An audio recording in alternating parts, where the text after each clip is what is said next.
Hello student, good morning.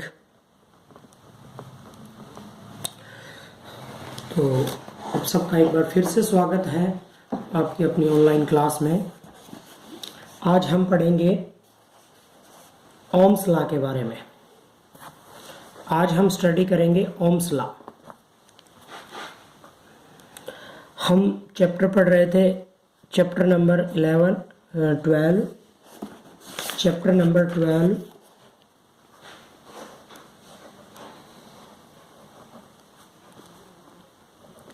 Chapter 12 electricity. रुक जाओ भाई।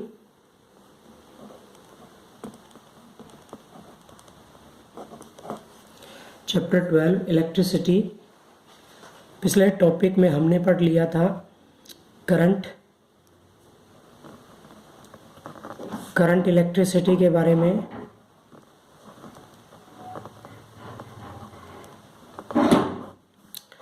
चार्ज क्या होता है, करंट क्या होता है, rate of flow of charge क्या हो बाई टी, करंट की यूनिट एम्पियर, ये सब हमने पढ़ा। पोटेंशियल के बारे में पढ़ा, इलेक्ट्रिक पोटेंशियल, ये सब हमने पढ़ा। आज हम पढ़ेंगे ओम्स लॉ।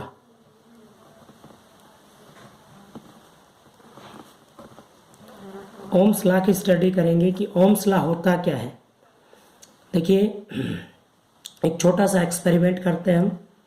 मान लीजिए आपके पास यहाँ पे कोई भी बल्ब वगैरह कुछ भी है, हमने बल्ब ले लिया, यहाँ हमने एक एम्पियर मीटर लगा दिया, यहाँ हमने एक वोल्ट मीटर लगाया ऐसे, यहाँ हमने सेल्स ले लिए 1 2 3, इस तरह से सेल की संख्या को हमने ले लिया, और यहाँ हमने ले लिया वेरिएबल, ठीक है। और इस बल्ब का रेजिस्टेंस जो है वो एक नई प्रॉपर्टी आ गई आपके सामने अभी। तो ओम्स लॉ क्या कहता है? ओम्स लॉ ये कहता है कि जैसे जैसे हम इस बल्ब का पोटेंशियल इंक्रीज करेंगे, जैसे हम इस बल्ब का पोटेंशियल इंक्रीज करेंगे, सेल्स की संख्या बढ़ाएंगे, वैसे एम्पियर मीटर के अंदर करंट की वैल्यू भी इंक्रीज होगी। V is directly proportional to I। Ampere यानी कि करंट इंक्रीज करेंगे, पोटेंशियल इंक्रीज होगी, पोटेंशियल इंक्रीज करेंगे, करंट इंक्रीज होगी। V is equal to RI। R एक कांस्टेंट क्वांटिटी है, R is a constant quantity, जिसको हम क्या कहते हैं? रेजिस्टेंस। हिंदी में बोला जाता है प्रतिरोध। रेजिस्टेंस का अर्थ है कि किसी भी कॉइल की, किसी भी कंडक्टर की वो प्रॉपर्टी। रेजिस्टेंस होता क्या है? तो देखिए, रेजिस्टेंस के बारे में कि वो प्रॉपर्टी जो करंट के फ्लो का अपोज करे, जो करंट के फ्लो का अपोज करे। जैसे मोशन के अंदर क्या आता है? फ्रिक्शन। उसी तरह से इलेक्ट्रिसिटी में रेजिस्टेंस, जो करंट के फ्लो का अपोज करता है। तो V is equal to RI। R की वैल्यू यदि हम फाइंड आउट करते हैं तो R इज इक्वल टू किसके बराबर आएगा? V अपॉन में I। तो क्या आ गया? रेजिस्टेंस की एक डेफिनेशन ये भी आ गई, ratio of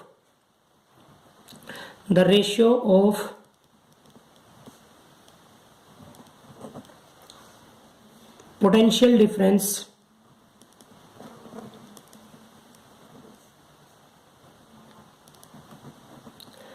the ratio of potential difference and current और पोटेंशियल डिफरेंस का रेशियो क्या कहलाएगा? आपका रेजिस्टेंस की यूनिट मापते किस में? Unit of resistance, unit of resistance की यूनिट होती है ओम, OHM। ये ओम का सिंबल है, इस तरह से हमने बना दिया, तो ये एक ओम का सिंबल हो गया। ओम साइंटिस्ट के नाम पे है। तो साइंटिस्ट, अगर हम सिंपल भाषा में कहें तो ओम्स लॉ क्या कहता है?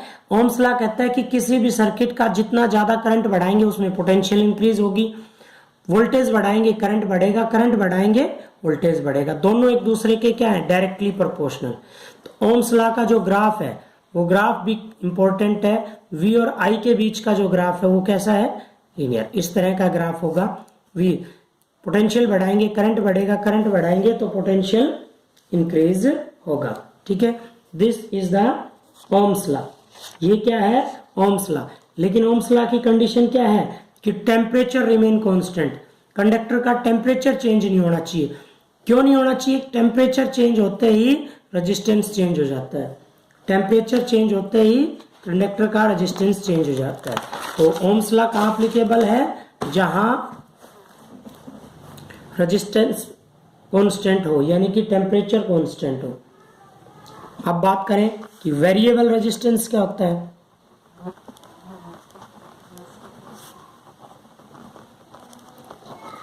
वेरिएबल रेजिस्टेंस जिसकी वैल्यू चेंज की जा सकती है, ये वेरिएबल रेजिस्टेंस का सिंबल है। इस तरह से अगर हम करें और बीच से कट लगा दिया, या ये भी सिंबल है वेरिएबल रेजिस्टेंस का, ऐसे करके और ऐसे, वेरिएबल रेजिस्टेंस जिसकी वैल्यू हम एडजस्ट कर सकते हैं।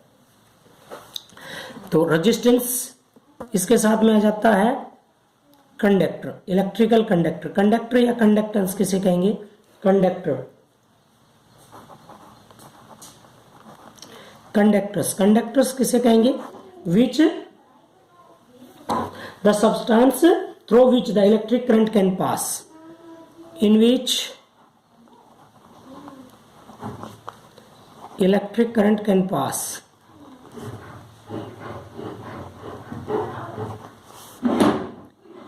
फॉर एग्जाम्पल आपके पास आयरन है, सिल्वर है, ये सभी, silver is the best conductor या गुड कंडक्टर ऑफ इलेक्ट्रिसिटी। अभी नेक्स्ट प्रॉपर्टी जो आती है, रेजिस्टेंस का उल्टा क्या आ जाएगा? कंडक्टेंस।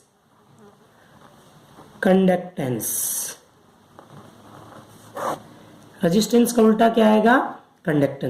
कंडक्टेंस जो है वो क्या होगी? It is the property of material which allow to pass the current through it. अपने अंदर से करंट को पास होने की जो प्रॉपर्टी है वो कंडक्टेंस। रेसिप्रोकल ऑफ रेजिस्टेंस, ये आप आगे पढ़ेंगे, रेसिप्रोकल ऑफ रेजिस्टेंस। और इसकी यूनिट आती है ohm inverse, OHM inverse, ohm inverse या मो, MHO ऐसे कर सकते हैं, MHO। हायर क्लासेस में आप पढ़ोगे। अब बात करेंगे कि on which factors resistance depend, on which factor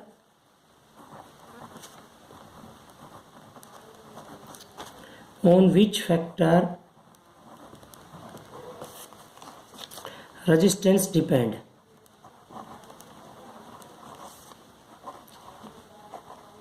ऐसे कौन से फैक्टर्स हैं जिन पे रेजिस्टेंस डिपेंड करता है? तो रेजिस्टेंस डायरेक्टली प्रोपोर्शनल तो होता है लेंथ के, किसी भी कंडक्टर की लेंथ जितनी ज्यादा होगी रेजिस्टेंस उतना ज्यादा। रेजिस्टेंस इनवर्सली प्रोपोर्शनल होता है एरिया ऑफ क्रॉस सेक्शन के, मोटाई पे। वायर जितनी मोटी होगी उसका रेजिस्टेंस उतना कम होगा। तो इन दोनों फैक्टर्स को यदि हम कंबाइन करते हैं तो रो L बाई ए, यह एक नई क्वांटिटी आ गई रो। P जैसा अक्सर है, P को ऐसे मोड़ दिया तो क्या बन गया आपके पास रो। अब ये रो है क्या? This is called resistivity. Rho is resistivity. What is mean by the resistivity? Hindi में बोलते हैं प्रतिरोधकता। किसे कहेंगे? ये सभी मटेरियल्स की अलग अलग होती है और फिक्स होगी। जैसे एक कहें कि हमने एक वायर ली जिसकी लंबाई 1 मीटर है, एरिया ऑफ क्रॉस सेक्शन भी 1 मीटर स्क्वायर है, तो उसका जो पर्टिकुलर रेजिस्टेंस है वो क्या कहलाएगा? आपका रो के बराबर। तो electrical resistivity, materials ability to oppose the flow of electric current. Particular material की, सभी की अलग अलग होती है। आपके पास बुक में टेबल दी हुई है, उस टेबल के अंदर सभी मटेरियल्स की अलग अलग रेजिस्टिविटी दी हुई है।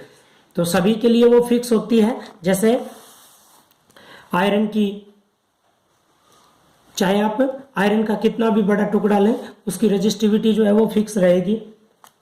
इसी तरह से एल्यूमिनियम है, मैग्नीशियम है, इस तरह से डिफरेंट डिफरेंट जो मटेरियल है उनकी रेजिस्टिविटी फिक्स होती है। अब इसकी यूनिट ऑफ रेजिस्टिविटी कई बार एग्जाम में आ चुका है। यूनिट ऑफ रेजिस्टिविटी की यूनिट क्या होगी? यूनिट का अर्थ होता है मापते कैसे है, इकाई। तो देखिए यहां पे ही देखिए अपने पास R is equal to rho L by A, ये फॉर्मूला है। रो की वैल्यू निकालते हैं, rho is equal to R A upon L. तो R रेजिस्टेंस का यूनिट क्या होती है? ओम। एरिया की मीटर स्क्वायर, लेंथ की मीटर, एक कट गया तो रेजिस्टिविटी की यूनिट क्या आ गई? Ohm metre. रेजिस्टिविटी की यूनिट क्या आ गई? Ohm metre. ओके, तो अभी हमने पढ़ा रेजिस्टेंस, रेजिस्टिविटी। अब आगे पढ़ते हैं हम कि रेजिस्टेंस को, दो या दो से ज्यादा रेजिस्टेंस को कनेक्ट कैसे करते हैं। Grouping of resistance, grouping of resistance, grouping of resistance, resistance की ग्रुपिंग, दो या दो से ज्यादा रेजिस्टेंस को जोड़ते कैसे हैं। तो सबसे पहले आता है series, resistance in series, resistance in series. Series का अर्थ होता है कि एक रेजिस्टेंस के साथ में बैक टू बैक दूसरा रेजिस्टेंस, जैसे मान लीजिए आपके पास एक रेजिस्टेंस ये है R1, दूसरा रेजिस्टेंस इस तरह से कनेक्ट हो R2, तीसरा रेजिस्टेंस इस तरह से कनेक्ट है R3। तो these resistance are in series. अब सीरीज के अंदर होता क्या है कि यहाँ पे हमने मान लीजिए बैटरी कनेक्ट कर दी, तो आप क्या देखोगे कि जितना करंट यहां से गया उतना ही करंट यहां पहुंचा और उतना ही करंट यहां पहुंचा। तो क्या इन सीरीज कॉम्बिनेशन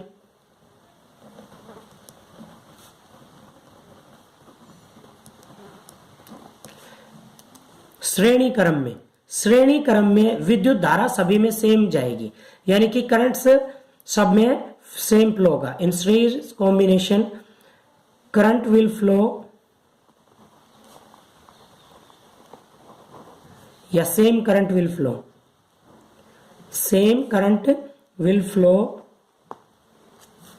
इन ऑल रेजिस्टेंस, सभी रेजिस्टेंस के अंदर सेम करंट फ्लो होगा। आई करंट इसमें फ्लो हो रहा है तो आई इसमें फ्लो होगा और आई ही इसमें फ्लो होगा। अब डिफरेंट क्या है? डिफरेंट जो होगी वो होगी पोटेंशियल। इसमें V1 पोटेंशियल ड्रॉप होगी, इसमें V2 पोटेंशियल, तो इसमें V3 पोटेंशियल। ओम्स लॉ के अनुसार V1 इज इक्वल टू किसके बराबर होगा? I करंट फ्लो कर रहा है R1, V2 is equal to I R2, V3 is equal to I R3। तो टोटल पोटेंशियल क्या होगी? सुपरपोजिशन प्रिंसिपल ये कहता है कि टोटल पोटेंशियल इन सभी की V is equal to V1 plus V2 plus V3, इसकी जोड़ दे तो पूरे सर्किट की पोटेंशियल आ जाएगी। ओम्स लॉ के अनुसार V is equal to I R। Total resistance हमने ले लिया इस कॉम्बिनेशन का IRS, यहां पे रखी IR1 plus IR2 plus IR3, यहां सभी में से I कॉमन ले लिया और कट गया, तो क्या बच गया? The sum of total resistance in series combination will be equal to directly sum of individual resistance. देखिए मान लीजिए यहां पे एक पंखा है, आपने देखा भी होगा कि सीरीज कॉम्बिनेशन के एग्जाम्पल, सीरीज कॉम्बिनेशन के अंदर दीपावली पे जो लड़ियां लगाई जाती हैं, आप बल्ब की सीरीज लगाते हो, वो सब किस में है? सीरीज कॉम्बिनेशन के अंदर। और सीरीज कॉम्बिनेशन में टोटल रेजिस्टेंस इंक्रीज होता है, ये बात ध्यान रखनी है कि टोटल रेजिस्टेंस क्या होगा? इंक्रीज। मान लीजिए ये 2 ओम का है, ये 3 का है, ये 2 का है, तो इस सर्किट का टोटल रेजिस्टेंस कितना हो गया? 2 और 3 5 और 2 7 ओम। ठीक है, इस तरह से हम टोटल रेजिस्टेंस फाइंड आउट कर सकते हैं डायरेक्टली फाइंड आउट करके। नेक्स्ट आता है रेजिस्टेंस इन पैरेलल।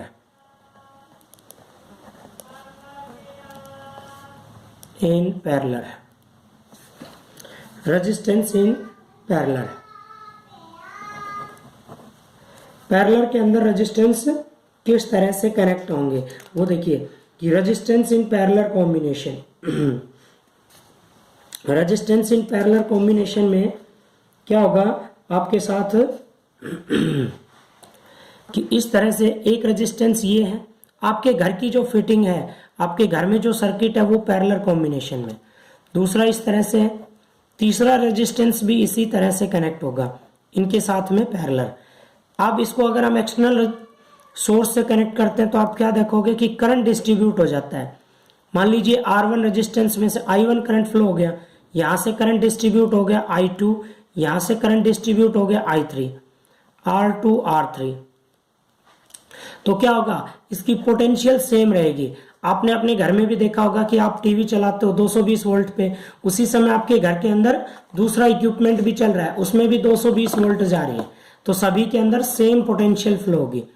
तो पैरेलल कॉम्बिनेशन के अंदर क्या होता है, पोटेंशियल सब में सेम होती है बट करंट डिफरेंट डिफरेंट होता है, सभी का करंट जो है वो डिफरेंट डिफरेंट होगा। तो जैसे पहले वाला है उसमें कितना करंट गया I1, किसके इक्वल होगा, ओम्स लॉ के अनुसार पोटेंशियल अपॉन में रेजिस्टेंस। दूसरे में कितना करंट फ्लो होगा, V अपॉन में R2। तीसरे में कितना करंट फ्लो होगा, V बाई R3। ओके, तो टोटल करंट कितना था आपका, I is equal to I1 plus I2 plus I3। I is equal to किसके बराबर होगा, V by RP, total resistance in parallel combination. Ohm's law के अनुसार, ओम्स लॉ क्या कहता है, V is equal to IR। ये इक्वेशन आपने याद रखनी है, V is equal to IR। ठीक है, तो यहां पे रखेंगे V by R1 plus V by R2 plus V by R3। ऊपर से देखिए सभी में V कॉमन आ गया, कट गया, तो क्या आ गया आपके पास equation, reciprocal of total resistance किसके इक्वल होगा, sum of reciprocal of individual resistance, individual resistance के रेसिप्रोकल का।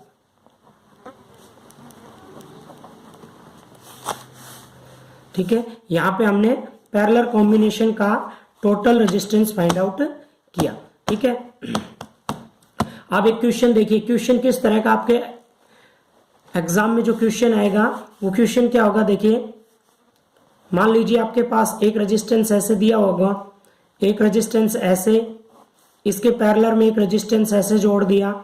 इस सर्किट का टोटल रेजिस्टेंस ए और बी के बीच में निकालना है, ये 2 ओम का, ये 2 ओम का, और मान लीजिए ये 4 ओम का है। तो टोटल रेजिस्टेंस फाइंड आउट करना है इस सर्किट का।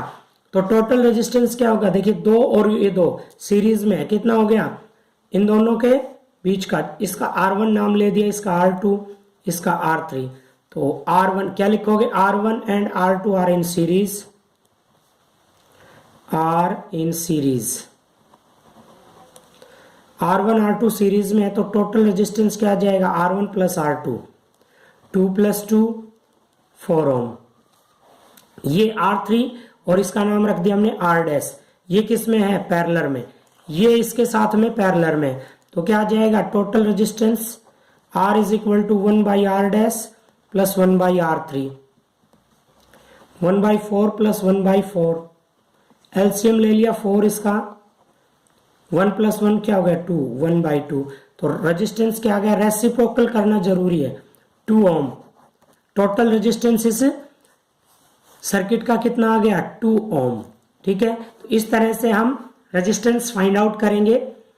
तो कोई भी सर्किट आपके सामने दिया होगा तो क्या ध्यान रखना है कि जब सीरीज में है, जो सीरीज में है उनको डायरेक्टली जोड़ देंगे, जो पैरेलल में है वो क्या आ जाएंगे, आपके रेसिप्रोकल होके जुड़ जाएंगे। ठीक है, जैसे आपके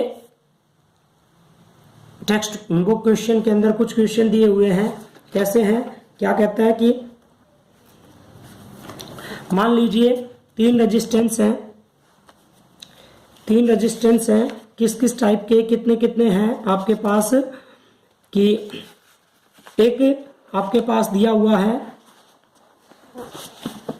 एक रेजिस्टेंस है क्वेश्चन के अंदर 2 ओम, 3 ओम और 6 ओम के, इनको किस तरह से कनेक्ट करें कि टोटल रेजिस्टेंस 4 ओम आ जाए।